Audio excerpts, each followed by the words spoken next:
it going, everybody? I'm Justin Scott with GratitudeSalonEducation.com, and some quick tips on skin fade for my 1A here, down to about a 5-0, and then clean it up with a straight blade. I'm just going through right now and taking out all the bulk with the longest guard I'm going to use. Being very careful not to get rid of any of his beautiful blonde locks up top. Cutting every direction just to make sure you get rid of all those hairs. And again, I'm only focusing on the top part. I'm not going to sit there and go over all of his head because I'll get to it eventually.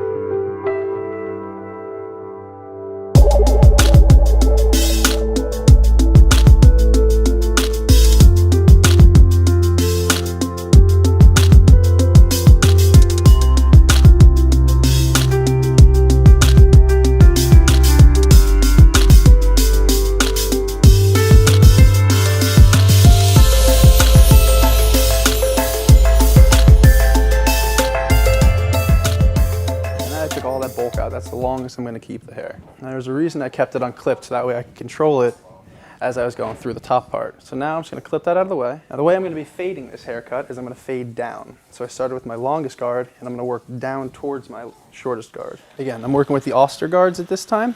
They're detachable heads. So that way I went from my 1A, now I'm working down to my 1. I'm just going to bring this right up.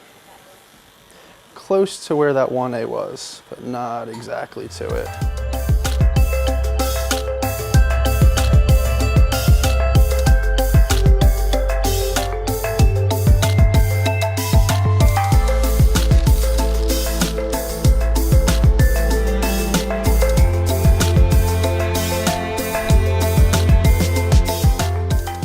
I'm using just your basic parietal ridge as my line for where I'm going to cut. I'm just taking his a little higher. I'm going to go up my 0A.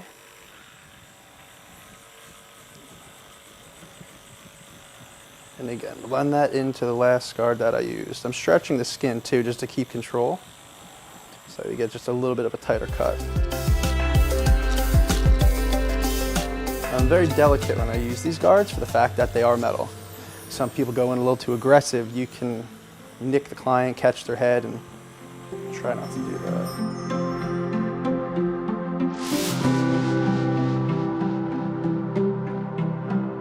And right about here, right around the occipital is where you want to be most careful because it does protrude out and everybody's head's different. So you want to make sure you take into account where the occipital kind of contorts back into the nape of the neck, so that way you don't jam them in the base of the skull.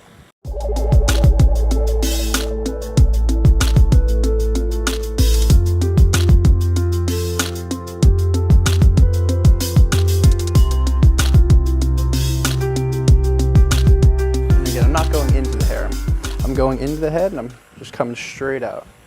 Try to keep nice, clean elevation the whole way down. This haircut's going to be very high. Most of the fade is going to be done from about here down. It's going to be very tight with skin. And from here up is where you're going to see that weight of hair, that line that we're trying to keep there. And while you're using these tools, you want to make sure you keep them dusted off because hair does build up on them. So I like to keep just a simple nail brush on my station, not to be used on the client. I see that with a lot of people. I try to just use this on my tools. Keep them dusted off. Between every guard, I try to also always spray my cool care on it. This is a great tool to have. And again, taking my 3-0 now, I'm going to continue to bring this up high on his head. And from here on out, I'm going to try to just use the guard where I want it. I don't want to drill his head over and over with these metal guards because they do tend to get warm as well.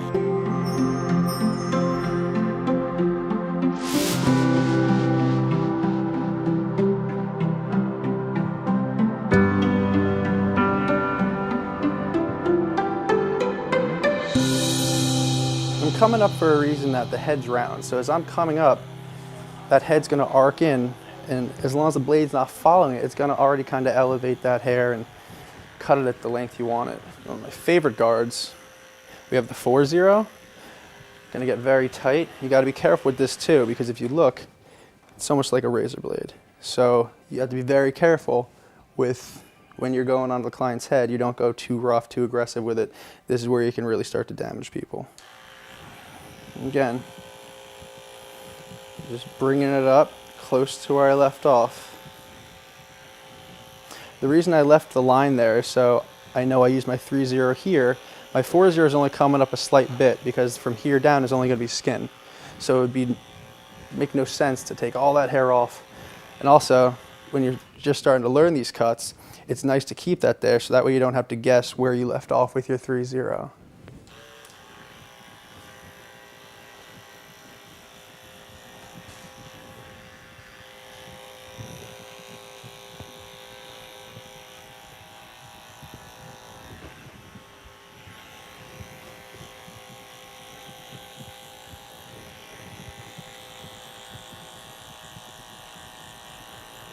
Now I'm going to take the 5-0, and this could be the lowest guard I use before I bring it to skin.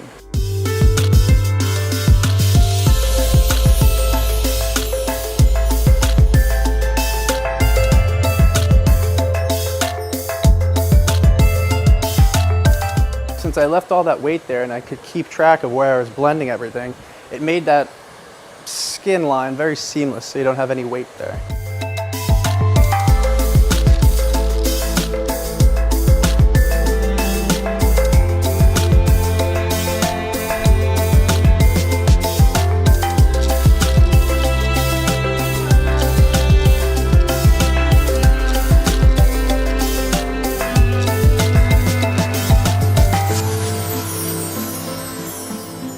My balder now. This is the Wall 4000. It's a tool I've come to love.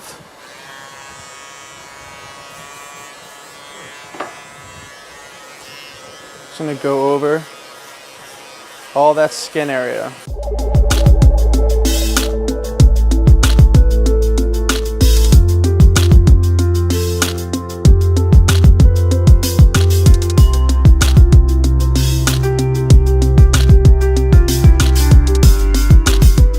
I went from the 2 blades where I cleaned up all the weight, and I'm just going to take the 1 blade, just kind of flick it out if I see any kind of weight line there.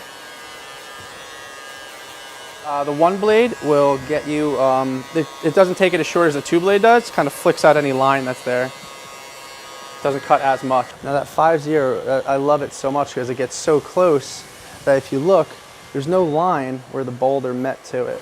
At this point in the cut, I've got a lot of my foundation laid out. Now it's just the cleaning up part. Different parts of his head I hit with the same blade, but sometimes you have growth patterns. You have hair that's maybe a little more coarse. It might grow in this way and the other side grows in the other direction. You just want to make sure that you run through that and get any of those lines. This is that finishing techniques. On a woman's haircut or a longer haircut, you would do this after you blow dry it. You would go in, you would point cut, you would do your texturizing. This is kind of like the texturizing on this kind of haircut. This is the finishing up of it. Now I'm going to go grab for my Andes Masters. And this is just to tighten the haircut up. With this you have a lot more control with the arm here to get a little closer, a little more precision with it.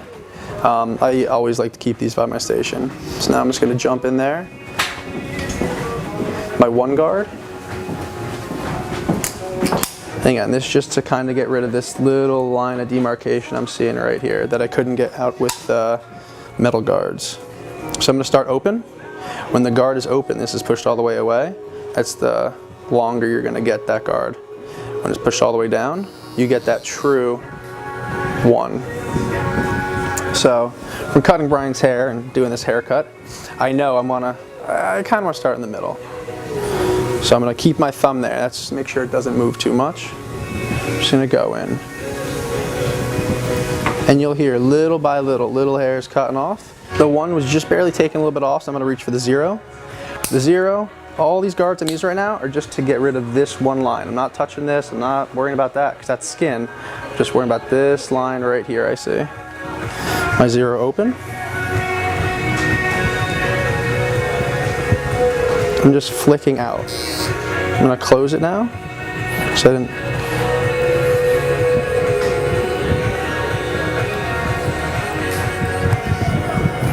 Here, just a little bit coming off. I love the magnets on those. It makes life so much easier. And now I'm just going to go in my open guard. Again, this is the Andes Master Series, but it doesn't have the fade blade on it. It just has the basic cutting head to it. The fade blade is just a little bit of a closer guard you get a cut with. This, I like working with this for just trying to blend the line out right there. And if you look at it now, we got a lot of the weight out. There's only a small amount of weight I have to get rid of right here. I'm going to open all the way and just flick.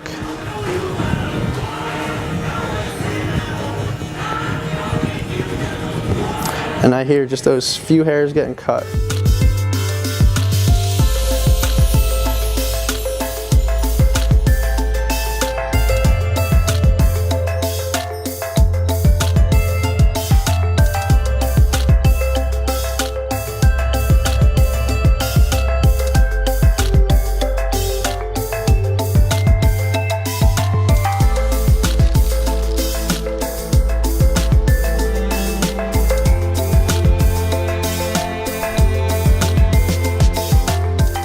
How's it going, guys? Just a quick recap of the haircut. I went through and took a lot of the bulk out and did all the hard work with my offsters here with the detachable guards. Then I went through the bottom and I used my Wall 4000 balder. And then the last thing I did, just to tighten everything up, I just went through with my Andes Master Series and just cleaned up any line I may have seen. Thanks for watching, guys. Make sure you subscribe and have a great day.